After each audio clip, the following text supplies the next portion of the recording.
G'day everyone, thanks for joining us. My name's Ebony Bennett. I'm Deputy Director at the Australia Institute and welcome to our webinar series.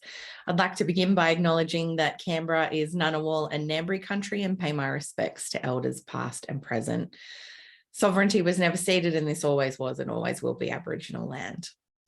A couple of Zoom tips to help everything run smoothly today. You can type in questions for Andrew in the Q&A box and you can upvote questions and make comments on other people's questions there as well.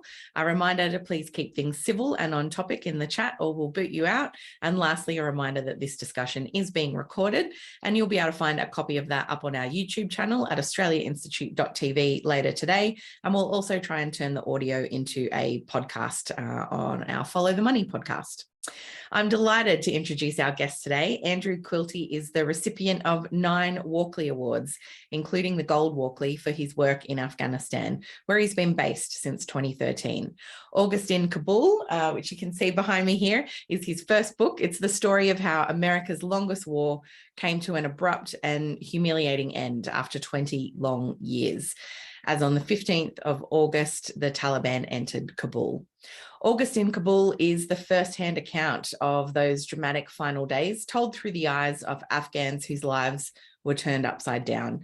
Andrew was one of only a handful of Western journalists who stayed in Kabul as the city fell. And I can promise you it is a gripping and very intense, but highly recommended read. I've hardly been able to put it down. And for everyone joining us today, I want to thank you for coming along. And we do have a very special offer for anyone who wants to purchase Andrew's book. If you go to mup.com.au and find Andrew's book and use the code Kabul20, you can get 20% off the paperback edition of August in Kabul on the MUP website. Andrew Quilty, thank you so much for joining us today and congratulations on the book.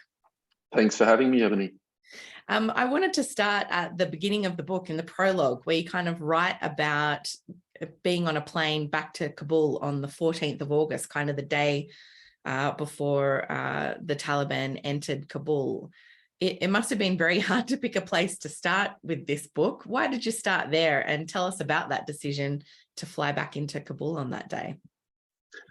Why did I start there? I think, I mean, this was the first book I'd ever written, and I thought I didn't quite know where to begin. You know, I'd compiled over 100 interviews and, you know, all the information I'd absorbed over more than 8 years living in Afghanistan. And I thought the easiest place to start was probably from my own perspective, which was, although the book didn't follow in that way, the prologue led into the story as it was told by others who experienced it firsthand, and I just thought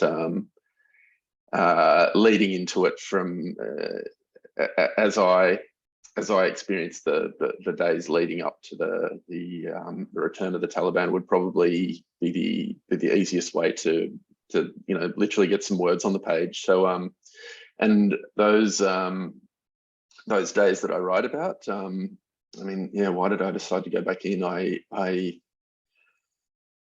It was twofold. On the one hand, I'd been working in Afghanistan as a photographer and a journalist for 8 years by that stage, and I knew that this was going to be by far the biggest, you know, news event in that time, probably the biggest news event, or certainly the biggest news event since the American-led invasion in 2001. And so it was obviously a place and a time and a place where a time that I needed to be in Kabul.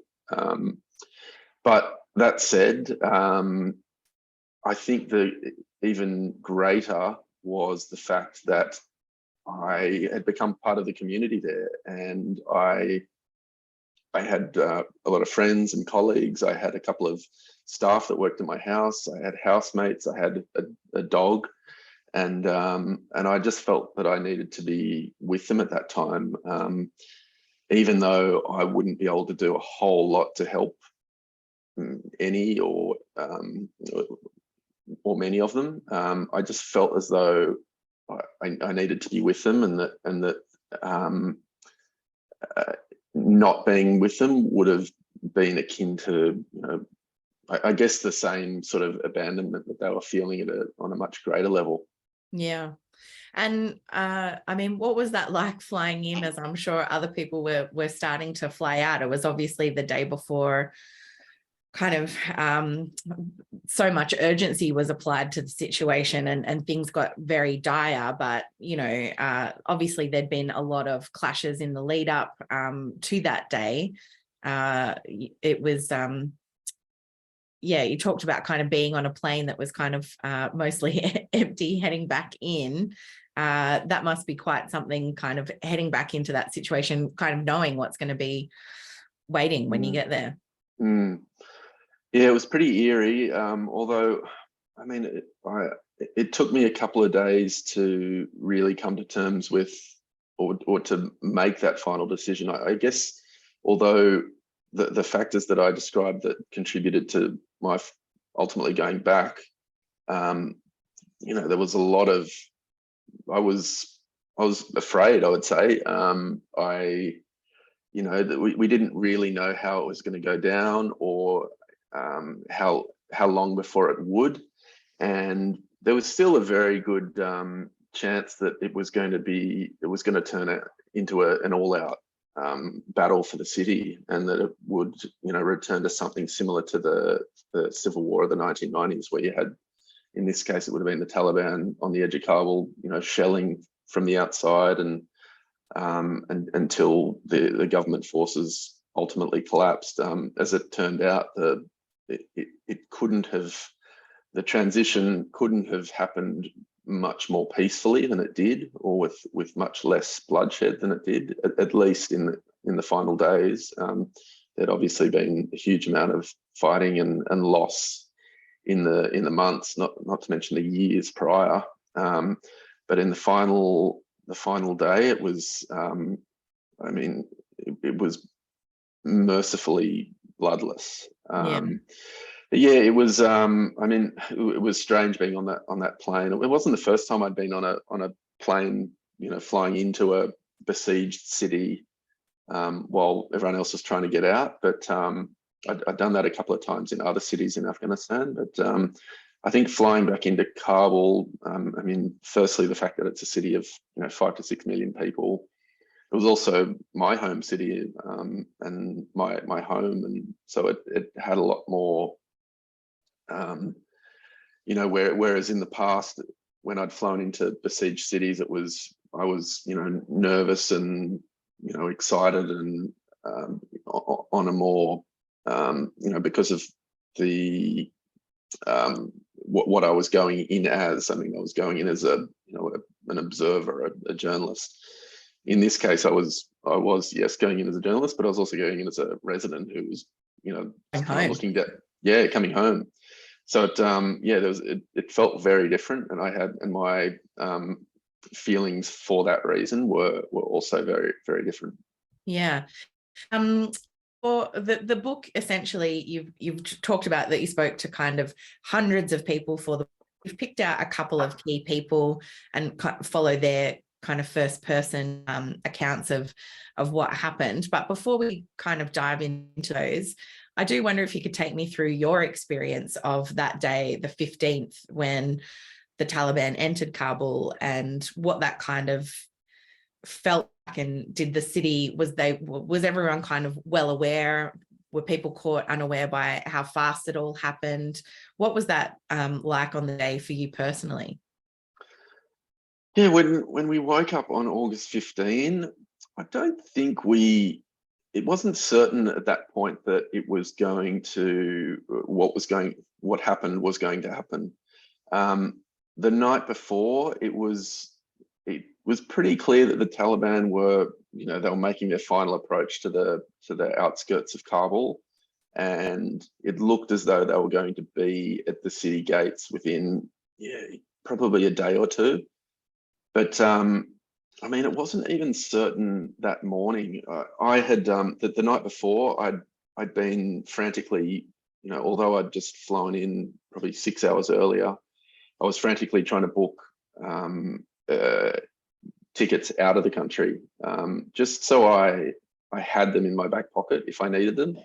So I booked a couple of flights for later that week, and excuse me.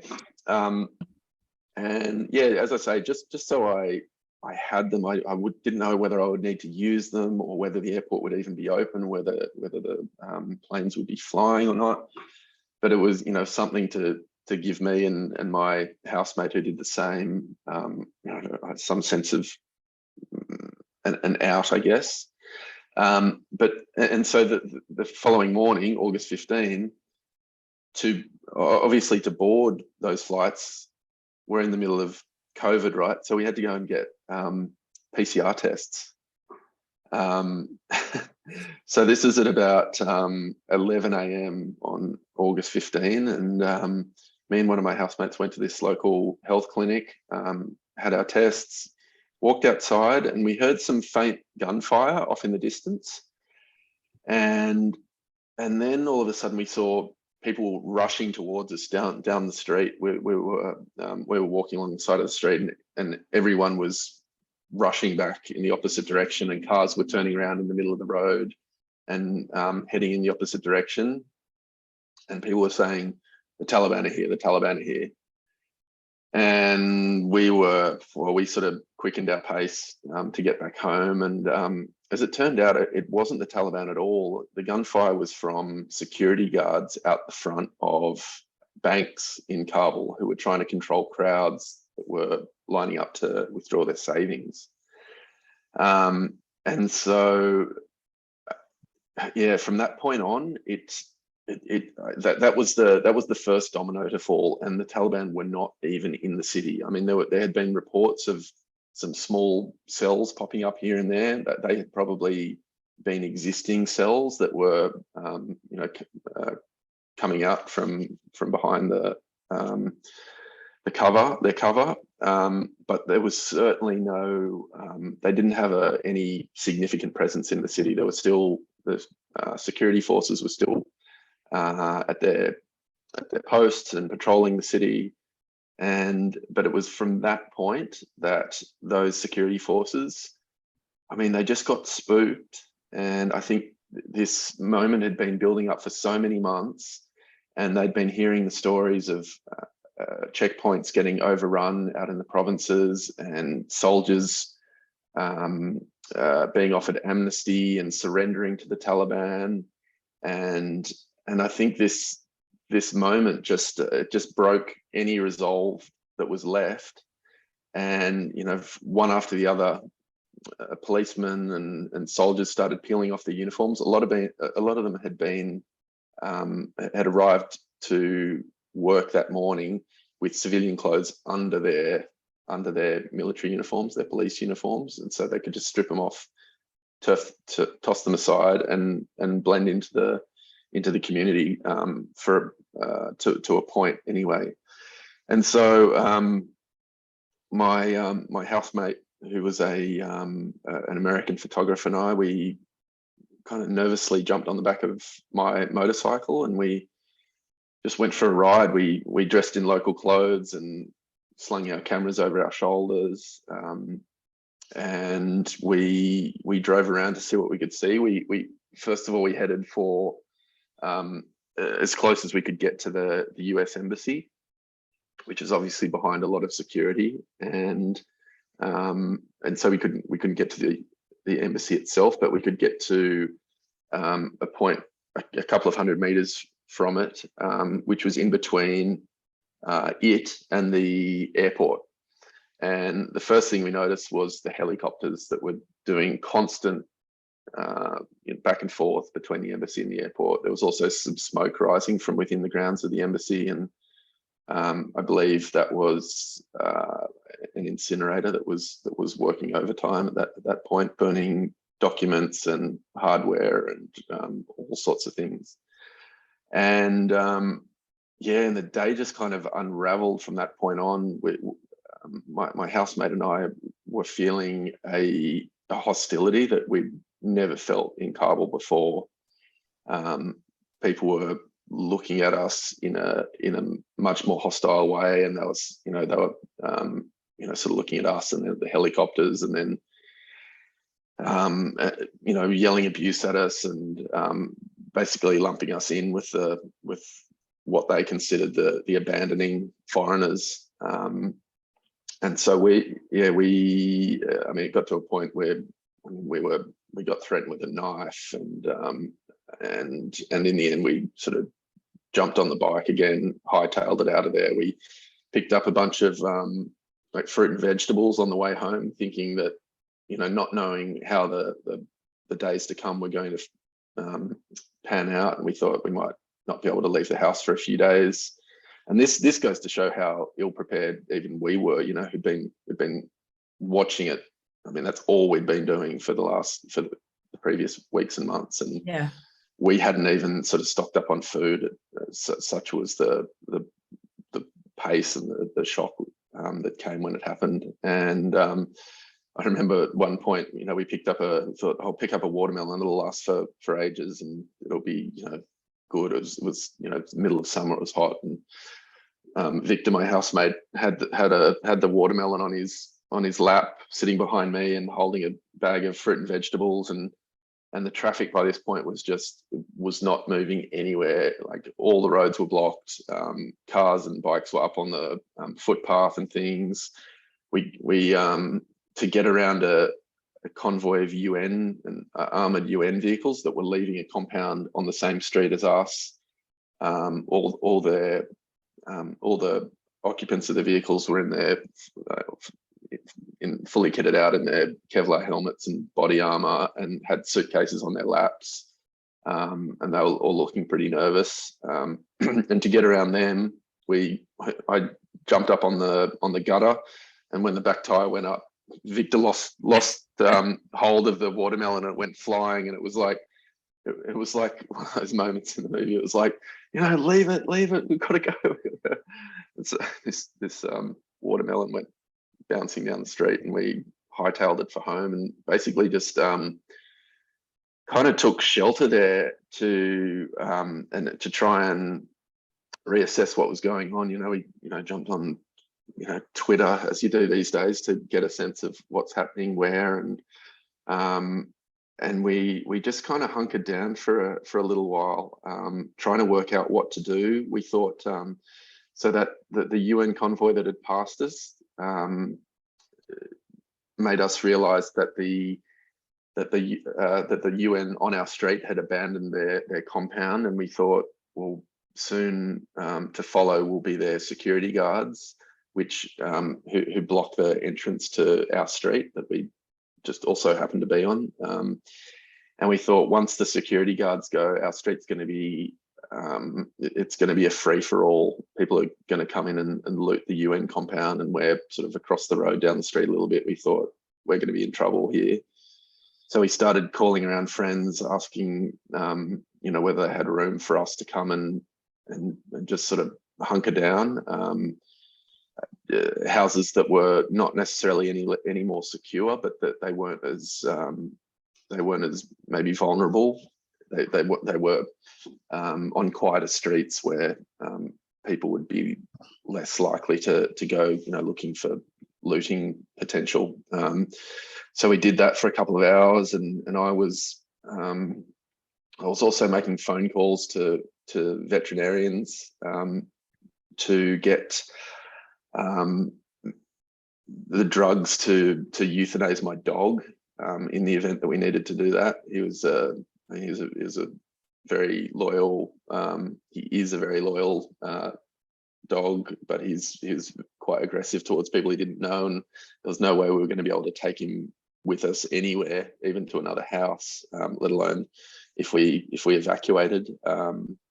And so I had to consider putting the dog down, and then after a few hours of this sort of and I went to pack a suitcase and just threw all my essentials in a suitcase, and I was kind of surprised to realize that after 8 years living in Afghanistan, my essentials added up to about a quarter of a suitcase. So I ended up just filling it out with carpets that I'd collected over the years. And then at one point Victor and I came together in the house, and we just sort of realized that everything had gone quiet. Before, you could hear the sounds of the traffic and shouting and gunfire over the very high walls that surround our house from the street. Then all of a sudden we realized it's gone deathly quiet. And so we poked our head outside the gate, looked up the street, and it was just empty. All the traffic had gone. Everyone had left the streets, and we thought, okay, this is the security vacuum point. This was kind of the point that I'd been most worried about, even more so than the Taliban entering the city, just because I thought, like, the Taliban are going to, that they have no reason to want disorder in the city once they come in. Like, once they do come in, they're going to want to secure the city, and they're certainly not going to be tolerating looting or violence or meted out by anyone other than themselves. And so I thought, okay, this is that lawless period where anyone who wants to take advantage of the vacuum is going to be doing so now. Fortunately, those guards at the end of our street were still there, and we went and spoke to them, and they said, yeah, we know what's happening. Everyone else is abandoning their posts. We're going to stay here until the Taliban arrive, and we'll just hand over our weapons and walk home, basically. So we were confident to an extent that our house would be relatively safe. And so we got back on the bike and drove out into the city, just again trying to see what we could see. And first of all, it was quiet. It was like a weekend. There was very little traffic, but there were weird things were going on. We passed one guy who was walking down the street with a scarf fully wrapped around his face, holding a pistol, probably just looking to rob people. We passed a guy who beside an overturned motorcycle who looked to be dead on the ground in a pool of blood. So there was this very strange, spooky, scary atmosphere. And then it was probably at about 4 o'clock or 4:30 that we came across, this was a fair way from home, towards the edge of the city. We came across a group of people huddling around something on the side of the road, and I sort of took a second look, and I could see 2 guys on a motorcycle. One of them was holding a AK-47 on the back. I was like, they're Talibs. And so without even thinking, I just pulled to the side of the road, and I just said, Vic, follow me, and just acted confidently, walked over to them and said, can we take some photos of you guys? And they were fine. They were happy to be photographed, and we did. And then, everyone was standing around them taking selfies, and there was this real nervous energy. And then after a couple of minutes, they hightailed it off on their bike, and we gave chase. And then soon enough, we came to a traffic jam that was being caused by a handful of cars and an American-made Army armored Humvee that was full inside and out of Taliban fighters, with rocket-propelled grenade launchers and AK-47s and PK machine guns and Taliban flags. And we thought, okay, this is it. They're here.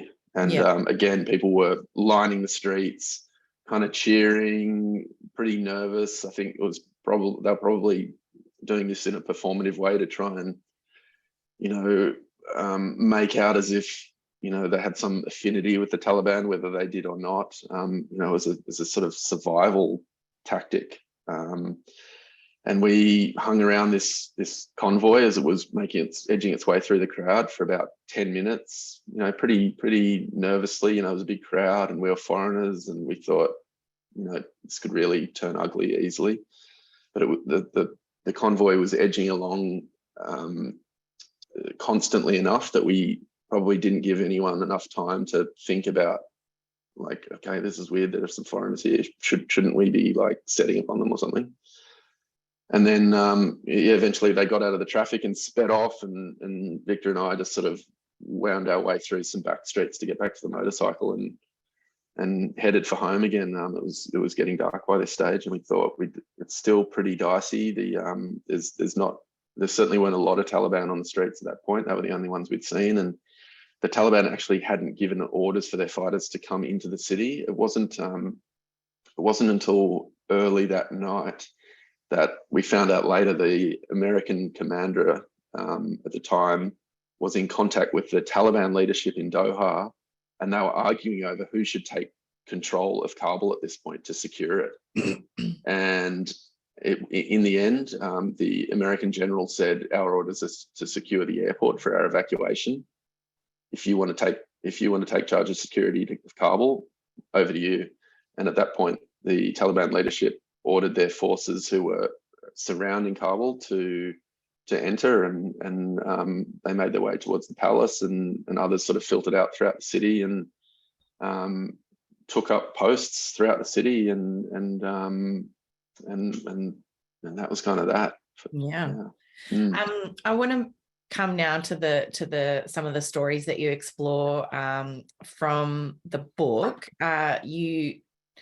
There's 3 stories in particular that really I wanted to get into. The first one is Suleiman at Antenna Post and the story of that. Then I wanted to ask you about Hamed, who was at the presidential palace, and Nadia, who I believe was a student. So 3 kind of very different perspectives: a soldier, public servant working in the presidential palace, and a student there, as 3 of many stories. Tell us a bit about Antenna Post and what happened there. So Antenna Post was a Afghan National Army, a small Afghan National Army outpost on the top of a hill that was punctuated by a mobile phone antenna, hence the name. And it was in the province of Maidan Wardak, which is just south of Kabul. And Captain Suleiman, who you mentioned, was posted there to command it and 3 other satellite outposts that were protecting a small road that ran into the district capital of one of the districts of Maidan Wardak. And he had by the time he arrived there in I think May last year, the Taliban were really starting to push their offensive in rural areas around the country. So and including in Maidan Wardak, and so he was coming under quite a lot of pressure, and they were virtually surrounded. They were coming under attack every night. They couldn't resupply. They couldn't be resupplied with food or water or ammunition by road anymore. Yeah, you talked about morale being like really awful because, they were deprived, essentially, couldn't get a lot of supplies.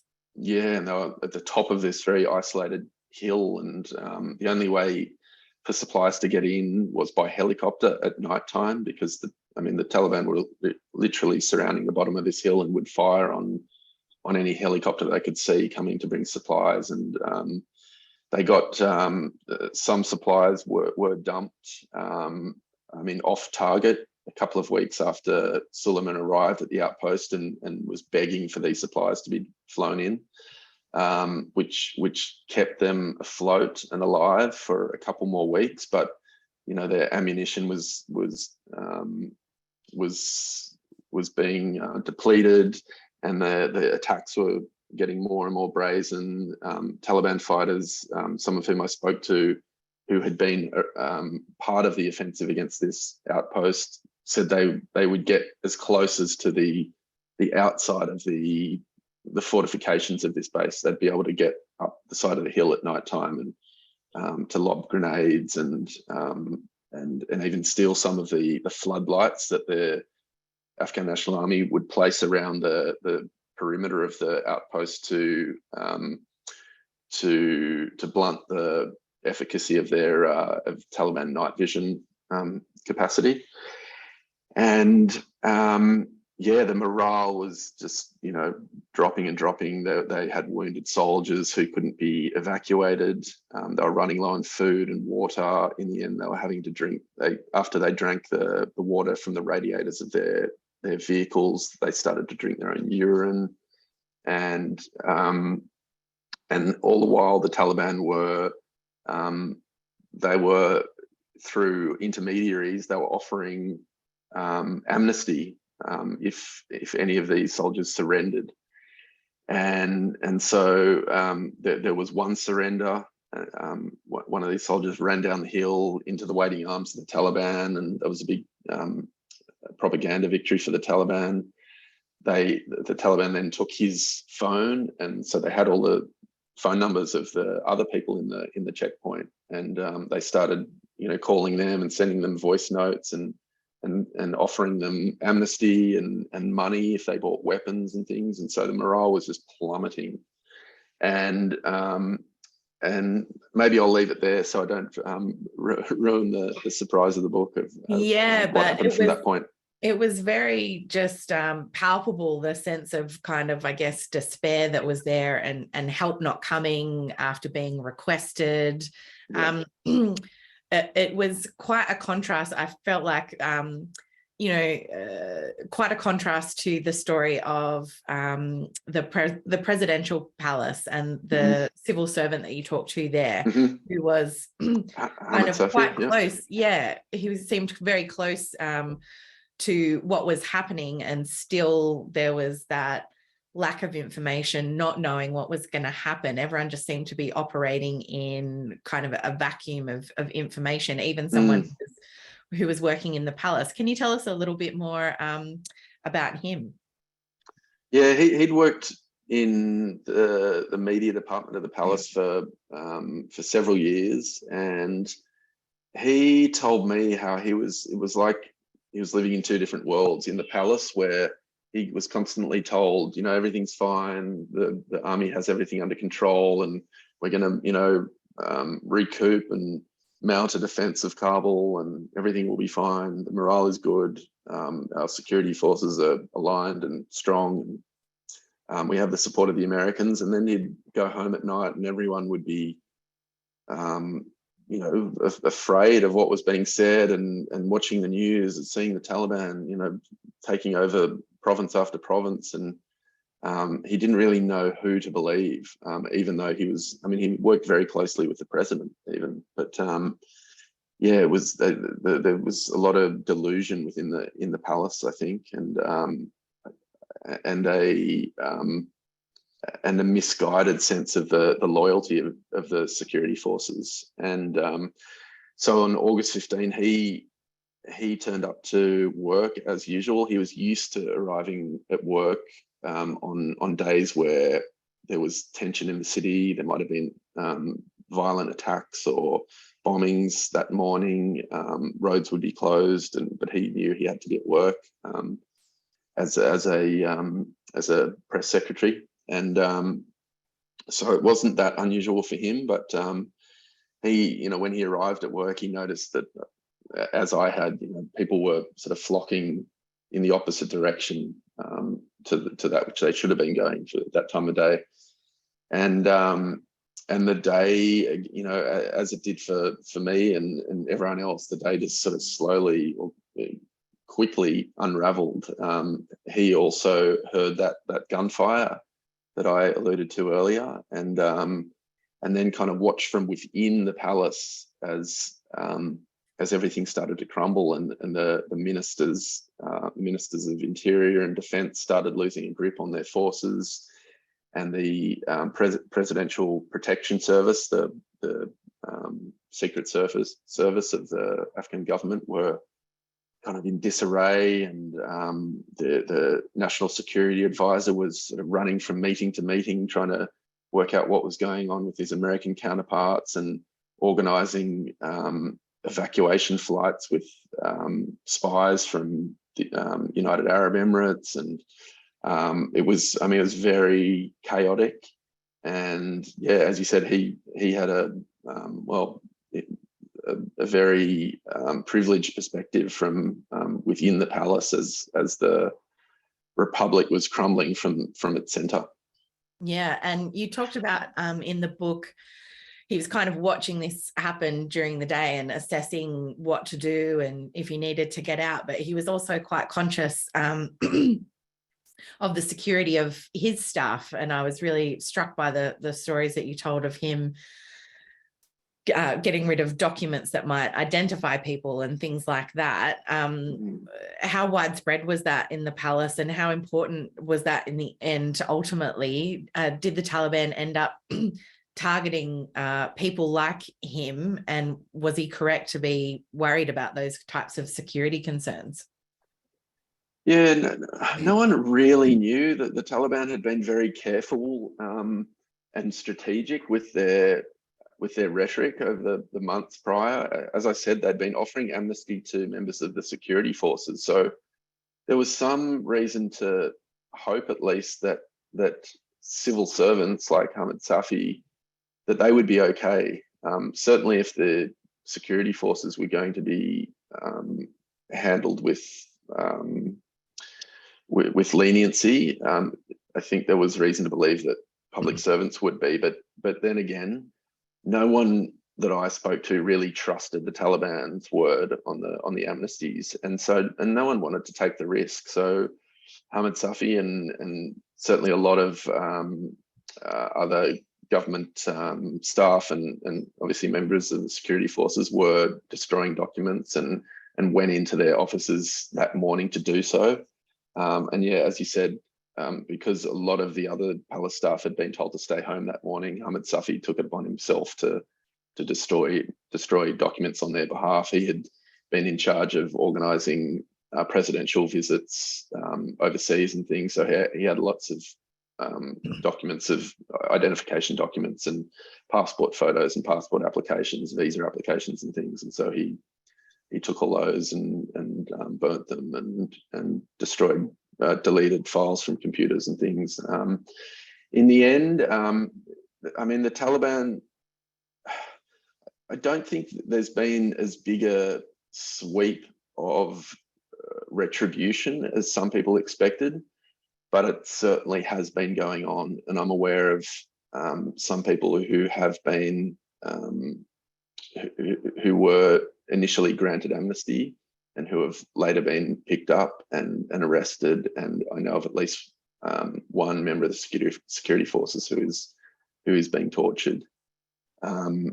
And others have fled the country, however they've been able to.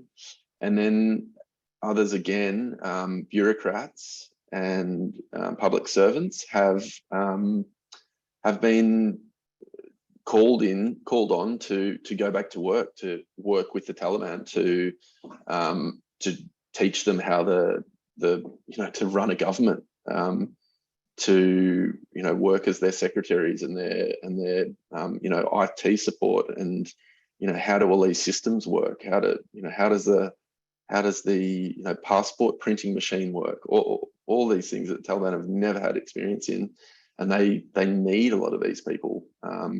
That said, they can't. I don't think many of them are being paid. So, and that's not a punitive measure. It's because they don't have any or very little capacity to raise revenue, and so few Taliban members are being paid either. I want to come now to Nadia's story. Nadia Amini is a student, a young woman who at the time all this is happening has essentially just completed her exams. It was such a powerful story. I don't want to give too much away, but yeah, essentially worried about her family being at risk and her brother working with the police. Tell us a little bit more about Nadia's story and why you chose to put that in the book. I really wanted to have the perspective of a young woman, because obviously young women were going to be among the most affected by a return of the Taliban. And Nadia was someone who had reaped a lot of the rewards of the past 20 years. She'd had a good education. She spoke several languages, and she hoped to go to university. But she'd grown up in a family that had been quite closely tied to the government. Her father had been a policeman during the communist era, the Soviet era. He had been arrested by the Taliban when they first came to power in the 90s before escaping to Pakistan. And then when he had a family of his own, as well as Nadia, he had several other children, the eldest of whom also became a policeman. And in the around 2014, 2015, the pressure on him from the Taliban, who didn't control the village where they were from, but had enough influence to be able to threaten it quite seriously. They started threatening him and the family, and it got to the point that in 2015, the family once again had to leave for Pakistan. They and from there, that elder brother and another one of his sisters went by overland to Iran, Turkey, and ended up in Germany as part of the huge wave of refugees that transpired that year from Afghanistan, Iraq, and Syria primarily. And with that son safely in Europe, Nadia's father, who hated living as a refugee, there was no dignity, he had no status. He decided he'd move the family back, and instead of moving back to the village that was becoming increasingly threatened by the Taliban, they moved into Kabul, where they thought they'll be safer and they'll be able to hide amongst the masses. And even so, they would move house every year. They wouldn't be particularly social in their neighborhood. They would keep their business to themselves in order to try and ensure their security. And then, of course, as the Taliban started to round on Kabul, they became very nervous because they thought, we've been able to hide until this point, but if the Taliban take control of Kabul, not only will we not be able to run, but we won't be able to hide either. And so Nadia's father and her remaining, and one of her other brothers who remained in Kabul, sort of came up with this plan to appease the Taliban. And as unthinkable as it is, their plan was to hand Nadia over to a Taliban fighter into marriage, and with the assumption that would let their family off the Taliban's hook.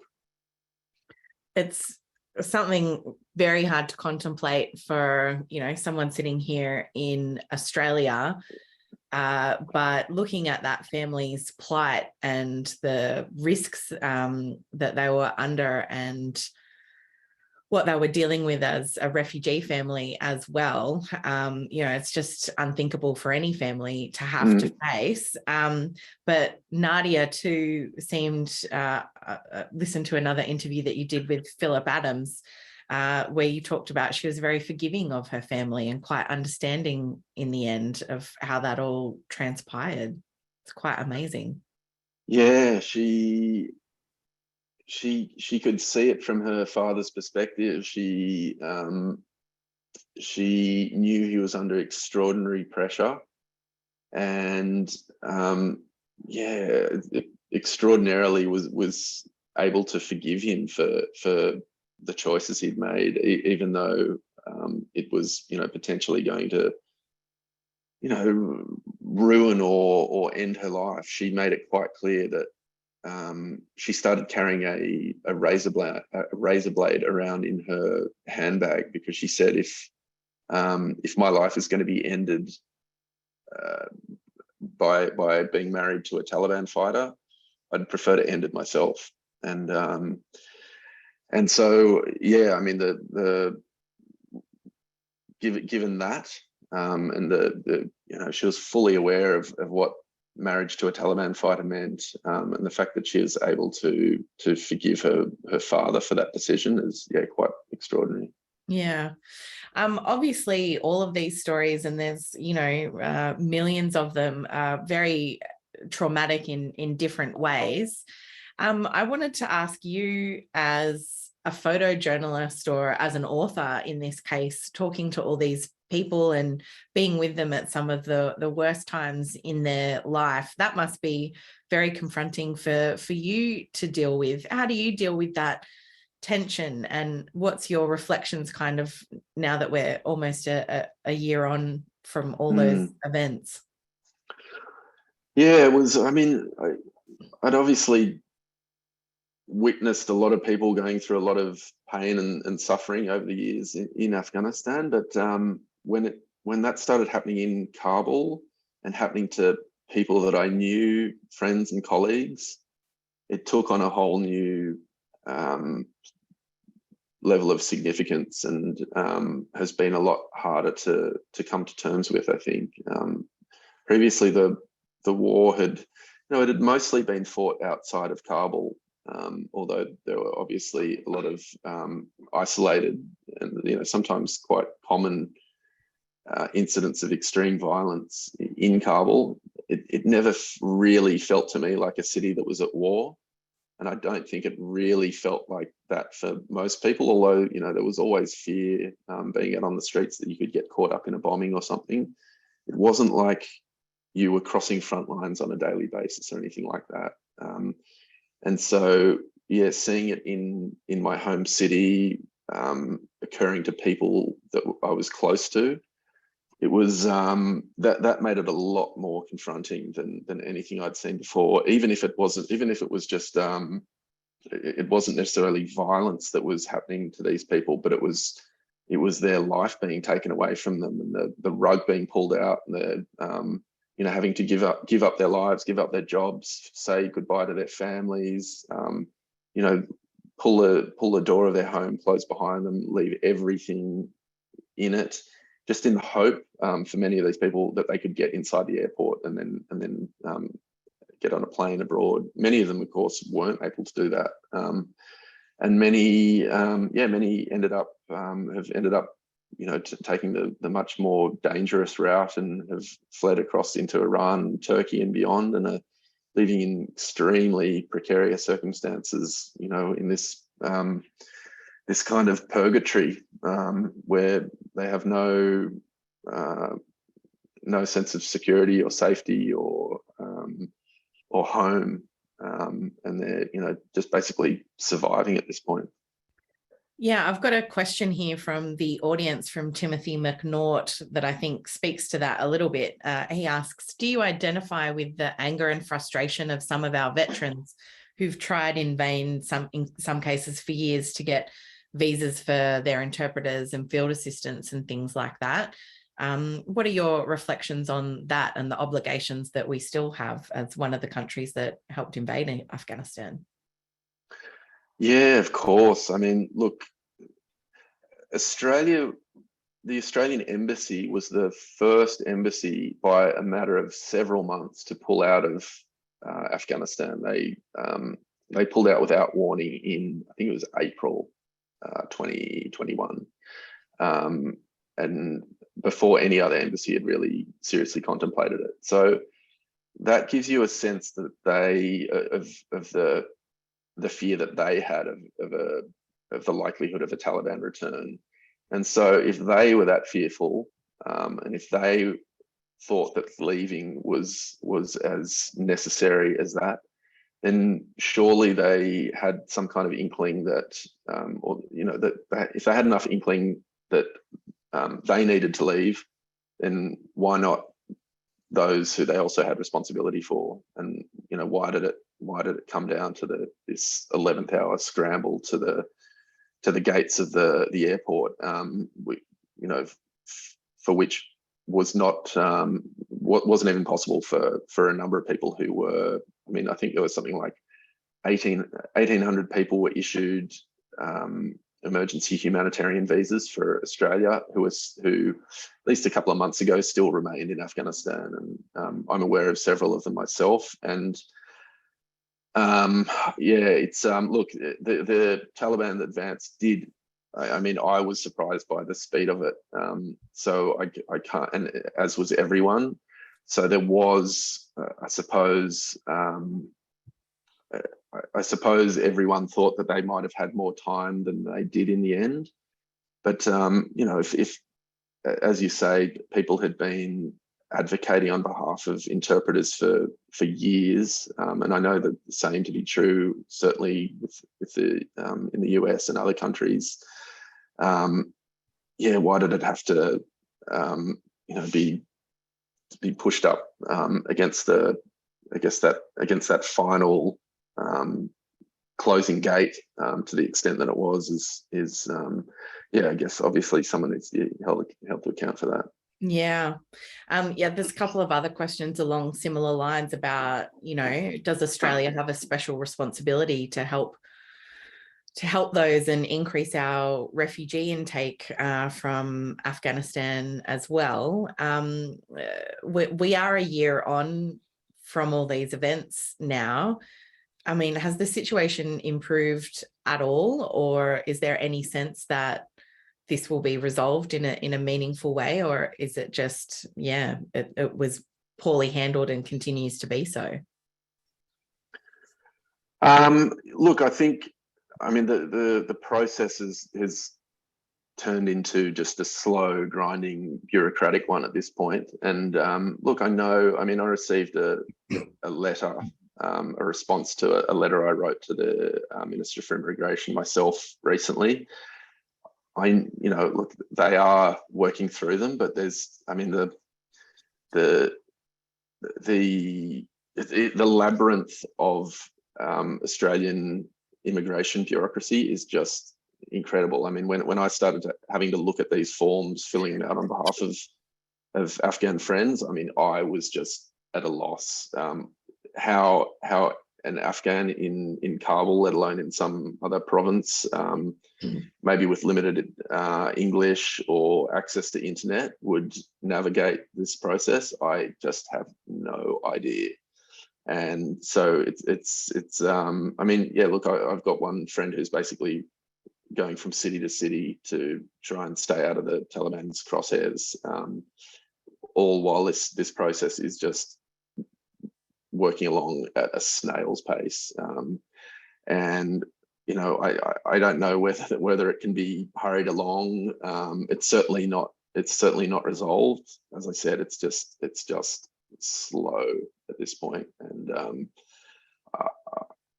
obviously, I think there's always an argument for increasing the refugee intake. I know that since the war in Ukraine has begun, the competition for those positions all around the world, particularly in Europe, has increased. And Ukrainians are often winning out in that sort of quota battle, which is pretty hard to see. I think the Australian involvement in Afghanistan and our military involvement surely imposes some kind of moral imperative that we need to not let be forgotten, and need to both acknowledge and to act upon. We've talked a lot about kind of that day of the 15th when the Taliban entered, but of course there was a period of a couple of weeks after that and kind of before the Americans had pulled out entirely, where the situation just did seem to deteriorate, particularly at the airport, very rapidly. What are some of your reflections on that? Oh gosh, I always get I always find it frustrating trying to recount these stories, just because they, if I had 5 hours to tell you the story of one of those days, I'd still find it frustrating, because I can never seem to evoke the senses that were just firing on those days. But I hated going near the airport. It was a horrible, dangerous, unpredictable place that both as a photographer, I needed to get there to try and document this time or this point in time that the past 8 years of my career had been leading up to, I guess. And also on several occasions in an effort to try and help people get inside, friends and colleagues and others who, people back in Australia had asked me to help. And yeah, I mean, it was, yeah, I don't know where to begin. I mean, I had a Taliban holder, the knife from his AK-47 bayonet held to my throat.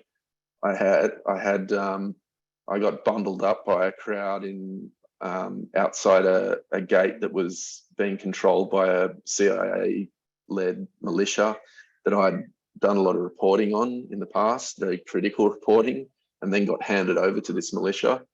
And I thought, I hope they don't recognise my name. But and then I got handed over to a CIA agent, and he was pretty forgiving, and he actually said, "Look, this gate's going to close within the next 24 hours. You should come inside." And I said, "Thanks all the same, but I live here, and do you mind if I go?" and I had other times where, I was involved in a couple of minibus convoys that were carrying between 150 and 250 people, a number of them friends of mine, or colleagues of mine, or other journalists that I knew, into the airport. But they were always, 24-hour affairs where we would gather at a staging point, and we'd have people coordinating the efforts in several different countries from inside the airport, with Taliban contacts, with CIA contacts, with American military contacts, all in an effort to make these bus convoys run as smoothly as possible.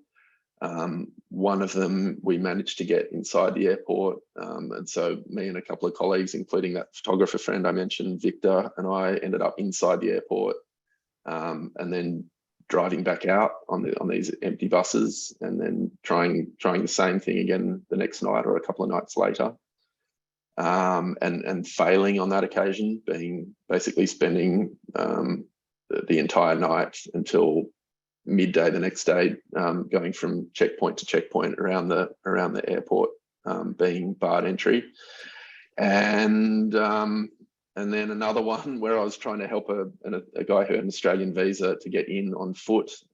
We got to the place we were told to get to, and we're told that the Australian Special Forces who were going to be there to collect us had left the gate, and that all the Australians would be out the following day. So it was pretty harrowing times. Yeah, it sounds like it. Well, I want to thank you again for your time today, and thanks everyone for your questions. I'm sorry we couldn't get to them all. Yeah, sorry, I was rambling on there.